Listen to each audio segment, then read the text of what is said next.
যারা বাংলাদেশকে তালেবান আফগানিস্তান বানাতে চায় তাদের বিষয়ে সজাগ থাকতে হবে বলে মন্তব্য করেছেন বিএনপির ভাইস চেয়ারম্যান বরকতুল্লাহ বুলু।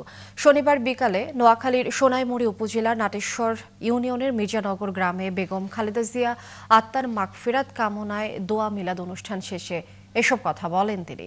এই সময় তিনি আরো বলেন, এবারে নির্বাচন তার জীবনের শেষ নির্বাচন, তাই আগামী বাংলাদেশে তারেক রহমানকে রাষ্ট্রপ্রধান দেখতে ধানের শীষে ভোট দেওয়ার আহ্বান জানান।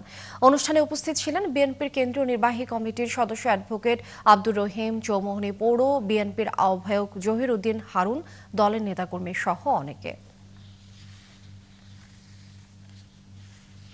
৩১ দফা সব মিলিয়ে বাংলাদেশকে একটা আধুনিক বাংলাদেশে পরিণত করতে চায়।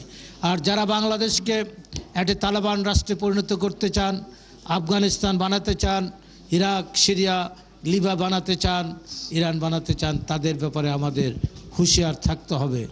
তারা ধর্মকে বিভিন্নভাবে ব্যাখ্যা দিয়ে মানুষের ঈমান আকীদা বিনষ্ট করছেন। এর থেকে আমাদের রাষ্ট্রকে রক্ষা করতে হবে। আমি আপনাদের কাছে দোয়া চাইব। আমি আগে বলেছি, এটা হয়তো আমার জীবনের শেষ নির্বাচন। আপনারা আল্লাহর কাছে কায়মান বাক্যে দোয়া করবেন আমি যেন সুস্থ থাকতে পারি। আর আপনারা আমাকে নয়, তারেক রহমানকে ধানের শীষে ভোট দিয়ে ওনাকে বাংলাদেশের প্রধানমন্ত্রী হওয়ার সুযোগ করে দেবেন।